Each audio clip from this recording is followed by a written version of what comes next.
براہین الشریعہ،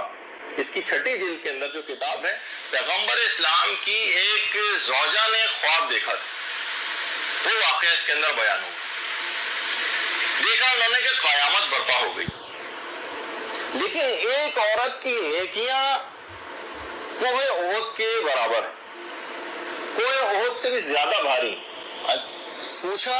انہوں نے، اچھا اس زمانے میں حج کے ایام چل رہے تھے، خوابی کے اندر انہوں نے پوچھا کہ یہ عورت کون ہے کہ جس کی نیکیاں کوہ احد کے برابر ہیں، بلکہ اس سے بھی زیادہ بھاری؟ کہا، خواب میں بتایا گیا کہ اس کا نام زافرہ ہے، زافرہ۔ خواب سے بیدار ہوئی زوجہ رسول،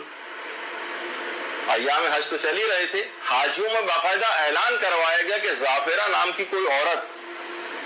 موجود ہے۔ مجمع میں سے ایک عورت نکل کے آئی، کہا کہ میرا نام جو ہے، میرا ہی نام زافرہ ہے۔ پیغمبر کی زوجہ نے فرمایا کہ جب حج سے فارغ ہو جاؤ تو تم مجھ سے آ کر ملو۔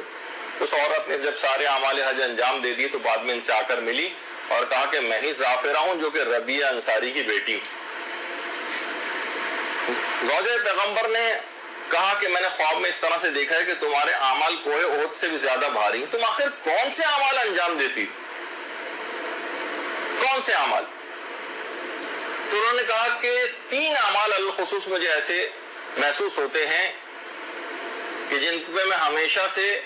عمل کرتی آئی ہوں اور کبھی اس کے اندر ناغہ نہیں کیا، لگتا ہے کہ شاید اسی کی وجہ سے یہ نیکیاں مجھے حاصل ہوئی۔ کہا سب سے پہلی بات یہ ہے کہ آج تک میں نے کبھی نامحرم کے سامنے اپنے مپنے کو سر سے نہیں ہٹایا، کبھی ایک بال بھی کسی نامحرم نے میرا نہیں دیکھا، پردے کی اتنی شدت کے ساتھ پابندی میں نے کی۔ تو ایک تو چیز یہ، بعض اوقات ہوتا ہے نا خواتین کے ساتھ، پسند چھت پہ اسی طرح سے چلی گئیں، باقاعدہ آپ ایج لے لیتی ہیں بہت سے کہ نہیں کوئی نہیں دیکھ رہا ہوگا، کہیں سے نظر آنا مشکل ہے، کہیں نہ کہیں سے آتے جاتے کوئی رشتہ دار آ گیا، کبھی بغیر موزے کے اس کے سامنے چلی گئیں کہ نہیں اس کی نگاہ نہیں پڑے گی، کچھ نہ کچھ ایسی چیزیں کسی نہ کسی کی نگاہ اکثر و بیشتر پڑی جاتی ہے اور پردے کی کچھ مخالفت ہو جاتی ہے۔ انہوں نے کہا نہیں، آج تک کبھی ایسا نہیں ہوا کہ پردے کی ذرا سی بھی میں نے کبھی مخالفت کی۔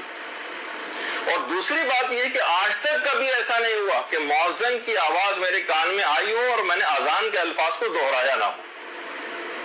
یہ دوسری بات ہے کہ جو مجھے لگتا ہے کہ جس کی وجہ سے مجھے اتنی نیکیاں حاصل ہوئیں۔ اور تیسری بات یہ کہ آج تک کبھی ایسا نہیں ہوا کہ کھانا میرے سامنے موجود ہو اور نماز واجب کا وقت آیا ہوا ہو اور میں نے نماز پڑھے بغیر کبھی کھانا کھا لیا۔ یہ 3 وجوہات کی بنا پر کہ دیکھیے کہ وہاں پر کوہ احد سے بھی زیادہ اس کی وہ نیکیاں۔ اور جب انہوں نے یہ بات کہی کہ میں نے ان 3 باتوں کی وجہ سے، تو زوجہ رسول بھی قائل ہو گئے اور کہا کہ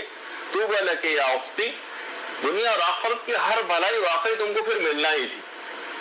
تو پہلی بات تو یہ ہے کہ ہر صورت میں اپنے پردے کی حفاظت کریں، چاہے شادی بیاہ کی کوئی تقریب آ جائے، چاہے کوئی اور تقریب آ جائے، کبھی لاپرواہی میں کبھی بھی اس بات کو، کبھی مخالفت، ایسا موقع نہ آ جائے کہ مخالفت آپ سے ہو جائے۔ تھوڑی سی زحمت بعض اوقات ہوتی ہے، بعض اوقات موزے بار بار چڑھانے پڑ رہے ہیں، کوئی نہ کوئی ایسی چیز ہو رہی ہے، لیکن بہرحال اس زحمت کو برداشت کرنے عظیم ثواب اور فائدوں کے لیے۔